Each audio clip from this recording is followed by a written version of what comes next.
Billy is not a real transsexual, but he thinks he is. He tries to be. He's tried to be a lot of things, I expect. And you said that I was very close to transsexual. Billy is not a real transsexual. When I was growing up, I was told, from the day I first learned the term, that ADHD does not exist, that all children are hyperactive and lack attention, and any parent who sought an official diagnosis for their child was a bad parent and just wanted to drug up their kids and give them special accommodations at school. When I was growing up, there was an annual festival in a nearby county called, I shit you not, Tater Day. Tater Day was known for two things: the swap meet, where vendors sell items ranging from diabetic compression socks to airsoft guns of questionable legality and construction, and the parade, where the local KKK always had a float. When I was growing up, I was bullied relentlessly for being gay. I had coke dumped on my head, I was punched in the jaw on at least 2 different occasions, and I once even had my entire 7th grade social studies class chanting, "Mila's gay," at steadily increasing volume. The teacher simply sat there, laughing. It was not the only time an adult treated me that way for being read as gay. I have lots and lots of stories about the place I grew up. Some funny, some sad, all some degree of crazy. But because that was more or less the only world I had known my whole life, and because that world was pretty well isolated from any other, I simply thought that all of those things were normal. It wasn't until I grew up and moved away and tried telling stories from my youth to people in faraway places, and even places from other parts of Kentucky, that I realized, oh shit, I grew up in a weird place. And not in a good way. I have a couple of really close friends who describe our primordial home as the Bermuda Triangle of mental illness. It is a place that very much feels separate from the broader world, enchanted but frightening, like a dark version of the Shire, perhaps. Imagine a Hobbiton where trailers exploding from cooking meth were so common an occurrence as to be mundane, and where the local public high school was used to hold regular church services after hours. It was, in no uncertain terms, a deeply oppressive place to grow up. I suppose if one is able to fall in line, it might seem just the opposite of that, as some bastion of true freedom. But isn't that always the case with oppression? And either way, what does it matter to me? I was a queer kid, probably with ADHD. I was never going to be able to do any of that. My experience as an adult since coming out has very much been one of looking back and trying to reconcile the frankly batshit things I grew up surrounded by with who I am today at 30 years old. It's a level of internalized oppression that is a real-life analog to Plato's allegory of the cave, though I want to use that piece for a different video, so actually, forget that I brought it up for now. The thing is, when you grow up somewhere like that, somewhere so totally psychologically authoritarian, then satisfying the arbitrary social definition of good and normal subconsciously dominates everything you ever do, or even think. And while it's painfully obvious now how terrible a thing that is from the outside, if it's all you've ever known from birth, it's extremely difficult to distance yourself from it enough that you can actually see what's going on. I'm sometimes asked what it was like growing up as a gay trans woman in such an environment, which, to be honest, I find to be a pretty difficult question to answer. I mean, growing up, I was as ignorant of my own gender and sexuality as I was to all the aforementioned strangeness I had grown up with. I was not very good at making friends and spent nearly all of my free time alone in a fantasy novel or video game, but I'm not convinced that those things can be pinned on my queerness. I guess that's something I'm still working through. But if there is one thing which the environment I grew up in had an extremely negative impact on, it's the way that it caused me to adopt a more transmedicalist worldview early on in my transition, which I hope is not a confession taken in bad faith, because it is something I feel really remorseful about now. That said, like in my last video, I think there's value in someone like me discussing what led them to adopt such awful worldviews, because if we can understand the root of such mindsets, we are better equipped to dismantle them. And I think this is important, because the same sort of influences that cause people to become transmedicalists are really similar to those that cause people to become far-right extremists. And yeah, the details are different, and I know it sounds weird, but the stories really are very similar. So with that, let's discuss what I even mean by the term transmedicalism.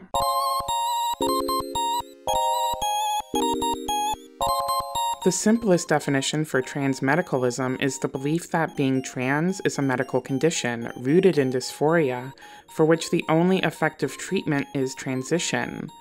On the surface, transmedicalism has a lot of appealing attributes. It puts the definition of what it is to be trans in a neat little box, and it gives binary trans people with dysphoria a neat little path through which they might treat that dysphoria. All sweet, all lovely. Put a neat little bow on it. But what if someone doesn't fit in that neat little box with that neat little bow? Oh dear. Well, then we'd have a decidedly unneat little mess on our hands, wouldn't we? And that's exactly what the transmed topic is within the community. A nasty, controversial schism of a subject, one which continues to rear its ugly head time and again. Because while it works very well for boring binary trans folk like me, it not only leaves non-binary folks out of the discussion, it establishes a hierarchy in which the true transsexuals are somehow more valid than those who do not meet the requisite definition. This would also be a good time to give a definition to internalized oppression, as it is a term I will continue to use throughout this essay. Basically, internalized oppression refers to a phenomenon through which some members of a marginalized group attempt to leverage some perceived similarity with their oppressors in order to gain greater privilege than other members of the group. The easiest way to demonstrate the meaning of this concept is to imagine three groups. In fact, transmedicalism is a good example of this phenomenon, so let's use it in our example. We'll label our three groups cis, transmed trans, and non-dysphoric trans. Now, generally speaking, cis people enjoy greater privilege than trans people do, so let's move them up here, with the two trans groups down here. However, transmedicalists argue that they have a medical justification for their trans identity which can be quantified and which is backed by science.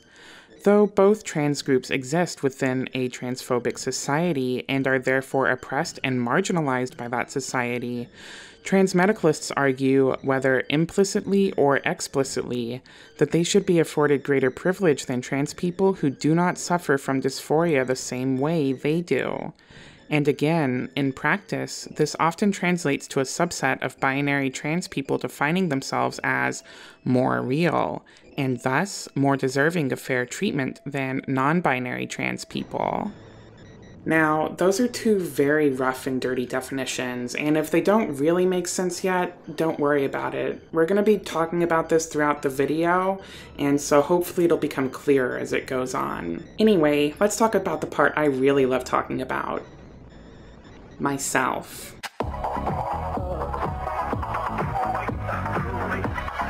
I don't know how much of this comes through in my videos. Probably quite a lot. But I am and have always been an extremely analytical person. I'll read about a topic for 1,000 years before making a judgment on it, whether we're talking about purchasing a new set of headphones or making a judgment on a historical event. And if it's something I happen to be really interested in, like old Italian single-cylinder motorcycles or historical military firearms, forget about it. God knows the hours I've lost reading and rereading about Toyota T-Series engine builds or the relative merits of superchargers versus turbochargers. I really, really want to be Arwen or Galadriel, but really, I've always been much more of a Treebeard. But you must understand, young hobbit, it takes a long time to say anything in old Entish, and we never say anything unless it is worth taking a long time to say. Alas, not that this is necessarily a bad thing. My encyclopedic-like knowledge on certain things led many to respect my opinions growing up, regardless of whether they agreed with me or not. Being seen as intelligent due to my proclivity for hyper-focused obsession had its merits, even if it also meant I was rarely present in the moment. For better or worse, I am a person who's always been super within her own head. And if I'm that way with things that don't even personally affect me, you can imagine how I was with something so integral to my identity as my own gender. Obsessive doesn't even begin to touch it. And this was over the course of more than 2 decades. Oh, and importantly, this is something which existed entirely in private to me. I didn't have family or friends that I felt comfortable disclosing any of this to, and I knew that it was heresy to even be having these thoughts. And so with that, I entered the time-honored tradition of exploring transness in online spaces. I made a video a while back about my experience with the trans internet in those early days, which is a pretty good companion piece to this one. The card in the top right will link you to it. Long story short, it wasn't a great place to be, especially for an isolated child in a structurally transphobic environment. 0 out of 10 would not recommend. There was this undercurrent of fear that always cut through everything I was exposed to back then. And so a huge chunk of the conversation was centered on how to transition safely, how to minimize the harassment one would eventually have to face. Unfortunately, as I remember it, this was often less about how we can change society to accept us as we are, as it was how to placate society enough to integrate within it. 2 interrelated concepts seemed to come out of this. One was the need to pass as a cis woman, to get all the requisite surgeries, to adopt all the necessary symbols of femininity, and to crave a heteronormative relationship with a man.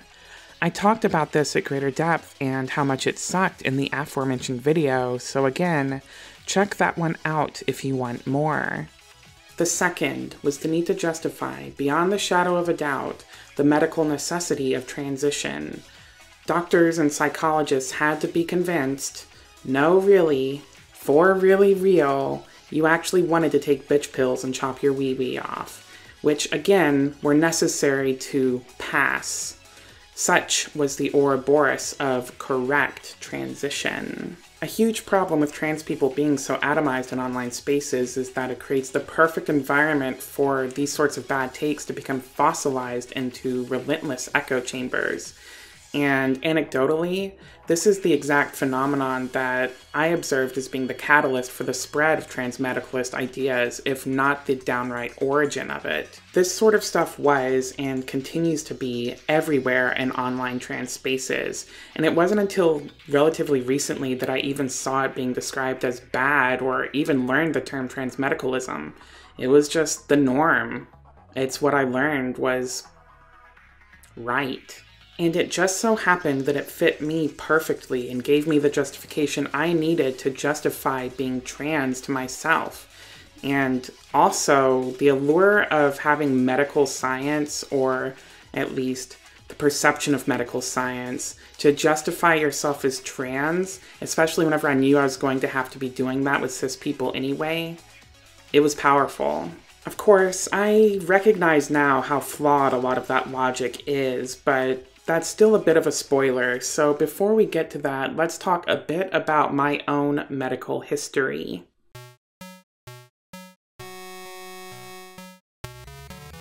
Now, before I get into any of this, I want to give a bit of a disclaimer. I am deeply conflicted about including any of this in this video. Not because any of it is necessarily bad, but because it's not something I really talk about all that much. As just because this is my experience as a trans person doesn't mean anyone else's is going to match it, and it certainly doesn't give me any greater legitimacy than any other trans person who has a similar or completely different story to my own. I'm only including it because I think it's necessary to the story of how I became a transmedicalist and then why I learned that transmedicalism is kind of a worthless philosophy. I don't at all mean it as a support for such harmful beliefs. It's just a narrative device. When I was in 5th grade, we had a single requisite sex ed class that lasted like an hour or two. This would have been around 1999, 2000 or so. Anyway, the teacher told a story about a hockey player who just didn't act around women like other guys did. And she never really implied that he was like gay. She never really said anything homophobic. But long story short, he eventually got his hormones checked and found that they were way out of balance. And so he started taking testosterone and everything cleared itself up nicely, and that was that.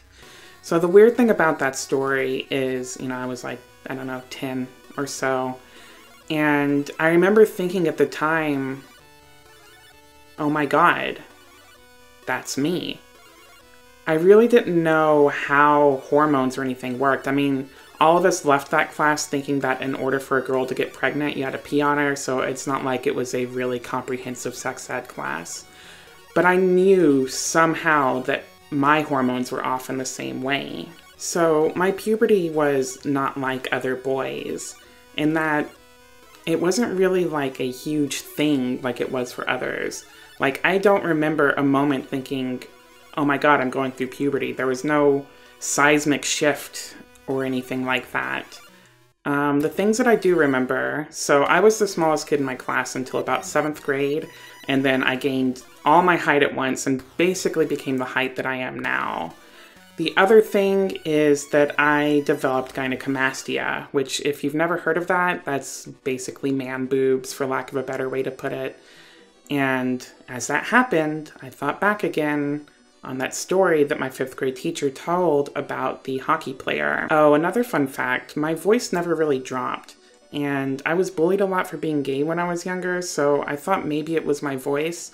And so I actually trained it to be a lot deeper than it naturally was, which I then had to unlearn at the age of 28 when I started voice feminization therapy. Fun stuff. So around the time of my 25th birthday, all of my concerns and thoughts about hormones that had been simmering in the background off and on throughout pretty much my whole life hit me super viscerally. I was mowing my parents' yard for them, and I remember just stopping dead in my tracks and thinking, I have got to get that checked out. And I know that there was a sense of urgency because at 25, I was no longer going to be able to qualify for my parents' insurance at the end of the year, and I wouldn't be able to afford to get any of those tests done if I waited. So I scheduled a physical with my doctor, and once I got there, I disclosed that I wanted to get my hormones checked, which definitely raised an eyebrow from him. He was super skeptical, didn't want to do it, but I insisted. And he checked my testosterone and estrogen afterwards, but basically told me, whatever, I'm just doing this because you want me to. Fast forward, I don't know, a few weeks, a month from there, I was in a nearby city. I had been drinking pretty heavily that night with friends, and woke up the next morning on their couch, and I got a phone call from a number back home. So I went outside, answered the phone, and it was a nurse from the doctor's office. And really gravenly, she told me my hormones were off, like way, way off. They weren't where they're supposed to be. They were the lowest they'd ever seen from a young man my age, and that I was going to have to take more tests, or get more tests done, I guess. You don't really take a hormone test. So I found a tree, leaned up against it, and cried more sincerely than I probably ever had. No one knows what it's like to be. I had built up all these walls around me over the years where even though I was spending most of my nights whenever I was growing up praying to wake up as a girl, I still didn't really think that I was trans. I had all these excuses for why I wasn't. But getting that phone call, that was the first real assault on those walls that I had built up. I mean, yeah, I wanted to be a girl, but there's safety being behind walls like that. Without getting into any of the gritty details, it was eventually found that my testosterone level was closer to a woman's than a man's.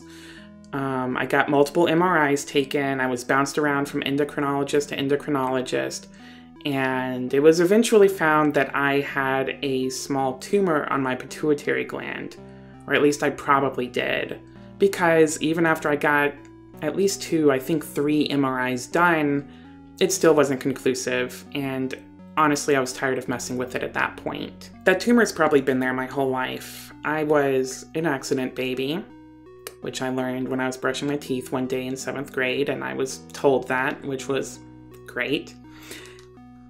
And I know that my mother was on birth control for at least a month or 2 while she was pregnant with me.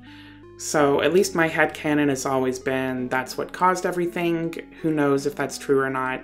I'm not really interested in delving any further into it at this point. Discovering that about my own physiology was a double-edged sword. I mean, yeah, on the one hand, it is the first real crack in my egg that led me to transitioning and led me to being a much happier person now than I've ever been. But it also solidified all of those awful transmedicalist things I had been reading throughout the course of my life. I have a reason for being trans. I'm valid. My obsession over the next few years became one of trying to understand why I was the way I was. I read all sorts of brain scan studies and stuff about natal hormonal effects and the effects of birth control on a fetus and anything like that that I could get my hands on. You remember that part I said earlier about having to read mountains and mountains and mountains of evidence on something before making a judgment on it? Yeah.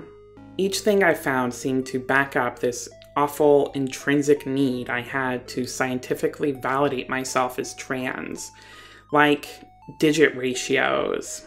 Have you ever heard of digit ratios? So apparently, your ring and index fingers, or your second and fourth fingers, are sexually dimorphic depending on the amount of testosterone or estrogen was present in the womb when you were there. So if there was more testosterone in the womb, your ring finger is actually going to be longer than your index finger, at least by a little bit.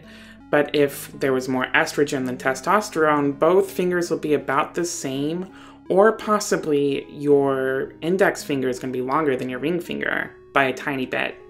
And I mean, just look at that. So how could anyone say that I'm not actually a woman, right? And so when I finally came out at 28, I was armed with a full bibliography of references as to why I, irrefutably, scientifically, was a woman. Here's the thing I eventually found, though. The people who were going to accept me as trans were going to accept me as trans regardless of whatever research I gave them. And the people who weren't were never going to. It didn't mean a damn thing, except to me, and even then it shouldn't have like it did. But that's what led me to understand a simple truth.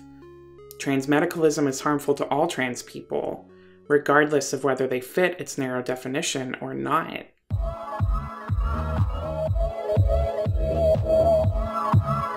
I hate debate. It is not only nearly always a worthless exercise at best, but it also very often encourages an actively harmful mindset. Twitch and YouTube debates are the worst examples of this, and why I generally cannot stand the worthless spectator sport that they are. Debate isn't about who is right, it is about who is better at arguing. Just look at any presidential debate featuring Bernie being questioned on universal health care, a deeply complicated topic that cannot possibly be explained in the given minute. It is a question which existed only so he could be publicly attacked for it by his opponents. The actual correctness of his plan was a non-factor. Moreover, when a topic is set up as up to debate, then both sides become confoundingly equally valid. This is fine if the topic is, should all drugs be decriminalized, or is Ramiel the best girl? But something else entirely when the question is, did the Holocaust happen, or who is and isn't deserving of equal rights? The issue with this is compounded by the fact that, again, debate isn't about who is correct, but about who is the most skilled debater. If you set the discussion of trans rights up as a debate, then you are unavoidably validating transphobes. Even worse, you are giving them a voice and a platform while you're at it. In addition, for this being a thinly veiled disdain for the traffic off-the-cuff debate streamers get over heavily researched video essayists, like, comment, and sub. It is also a demonstration of a central flaw in transmedicalism. It innately sets up trans identity as a debate. Transmedicalism doesn't allow for "I am trans, full stop." Instead, it creates a tone more akin to, "I believe I'm trans because of this research I found, and I believe you will find that the science backs me up." This leads to eternally moving goalposts because it means that trans identity can be just as easily disproven with other research, regardless of how bad that research is. The most important essay I ever came across in my formative baby tran years was The Null Hypothesis by Natalie Reid. Written in 2012 and linked in the description below, it offered a perspective that was a sharp departure from the sort of self-loathing transmedicalist takes I was generally exposed to on Reddit. The central thesis of this essay is this: the burden is always on trans people to prove that they are trans, but never on cis people to prove they are cis, due to cis arbitrarily being considered the cultural default. According to Reid, this whole idea that your subjective identity can't be legitimate unless you're somehow able to back it up with objective evidence is a pretty awful situation to be put in, especially when you're inflicting it on yourself, given how any proof of being trans is entirely dependent on subjective experience. What proves that you're trans is only to understand yourself as trans. When imposing this situation on yourself, when the only possible actual certainty is in accepting and understanding yourself as trans, but you refuse to accept and understand yourself as such until you have that certainty, you've created an impossible situation for yourself. Framing your identity as open to debate, which is exactly what transmedicalism does, is always a losing position, and that is only half the problem. The other horrible part about approaching trans identity as a purely medical issue is that even if you fit that definition, you're always going to be excluding others who don't. And this is the part that I feel most awful about whenever I look back on this period of my life. This is the bit that I regret the most about my own transmed history. When I couched the legitimacy of my own transition within my medical history, I was implicitly tearing down the legitimacy of all the trans people whose story was not exactly like mine. And I didn't mean to do that. I had no idea I was doing that. But if the result is the same regardless of my intent, does it really matter? To perhaps overgeneralize, non-binary folks and those who do not have dysphoria are the ones typically most hurt by acceptance of transmed narratives, as they are less likely to fit established social and scientific narratives than binary trans people who suffer from dysphoria are. While both of these groups generally exist under the trans umbrella, or at least the not cis umbrella, the experiences of both often differ in several ways, and that is crucial to the phenomenon of internalized oppression. In all the many years I was lurking in online trans spaces, I never once encountered the word non-binary until like 5 years ago or so. And it was even more recently that I began interacting with and befriending non-binary individuals. And that might seem unbelievable, but remember the part I mentioned about trans spaces being so atomized online? When I started looking up things about my gender as a binary trans woman, it was by Googling terms that were the most relevant to me. I want to be a girl, how to talk like a woman, MTF SRS surgery video. Then, as now, I was funneled into the spaces most algorithmically relevant to me. This also gets into the issue of confirmation bias, which is, quote, the tendency to interpret new evidence as confirmation of one's existing beliefs or theories. I was desperate to find things that somehow validated me, that definitively stated I was who I believed myself to be, which further ensured I found myself in binary transfem spaces that pushed transmedicalism as a means to give validity to existing as trans in a cis-normative world. And that's exactly how such a pipeline works. You don't realize that you're adopting these harmful or toxic ideologies. Speaking for myself, and I'm sure plenty of others who've fallen prey to such mechanisms, the intent was never there to hurt anyone else.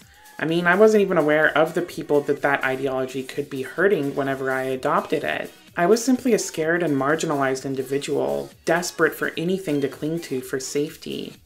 From there, it's easy to see why people end up taking the false promise of transmedicalism to heart without seeing how it is detrimental not only to others, but to themselves. How some trans people end up perpetuating talking points that only serve to perpetuate their own oppression, which is exactly why they don't see what's going on.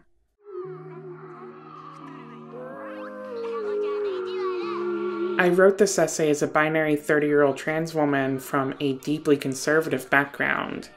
Do all transmedicalists share my story? I kinda doubt it.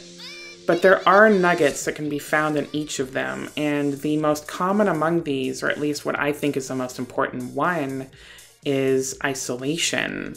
If you look at any harmful ideology, any reactionary ideology, isolation is the thing that comes up again and again and again. Take a look at my last video, whose entire theme was how isolation leads to rural areas adopting far-right, even fascist worldviews. Incels are another great example of this. Look at any pipeline video on youtube.com. Isolation makes us monsters without us even realizing it, in a way that makes us feel we are actually the good guys. And the trans experience, at least for many of us, is innately a deeply isolated one.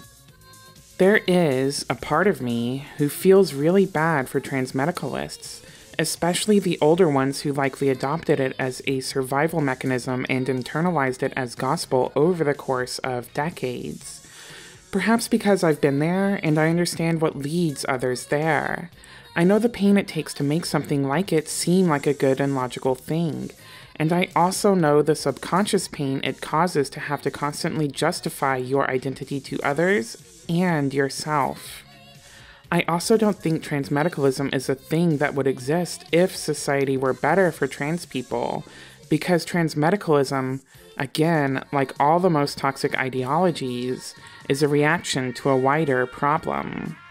Just like in my last video, though, I don't want to give off the misconception that a little sympathy for such individuals equates to carte blanche to perpetuate the sorts of things that they do.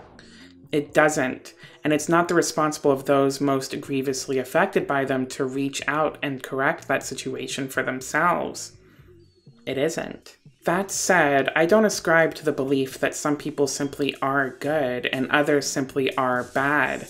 That's an extremely reductionist worldview, and it causes people to solidify their toxic beliefs by ensuring that they remain isolated. People are a product of their circumstances, and as uncomfortable as it may be to admit it, any of us could have turned out similarly to our enemies had we been born into similar circumstances as they were.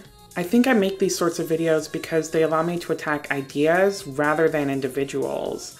As gratifying as it may be to call out the people I don't like as true scum, what would really be accomplished by that? The actors come and go, but the idea is if they're unchallenged, they remain. So maybe, hopefully, if we can reframe the argument of transmedicalists bad to what makes someone become a transmedicalist, we can make more definite progress towards eliminating transmedicalism as an idea. Because so long as the conditions are right, people are going to keep falling for the promise of transmedicalism. And that's true of all harmful ideologies.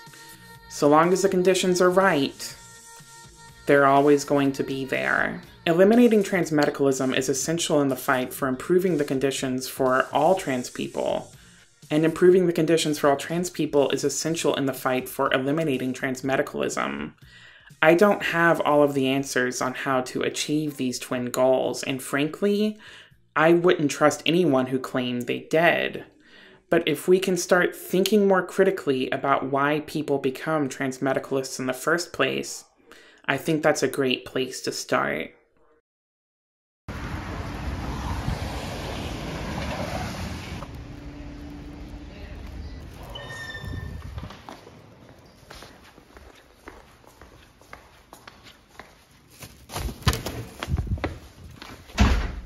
Oh, hi. Yeah. Oh, it's a good girl. Yeah. Yeah. Uh-huh. Oh, yes. Hey.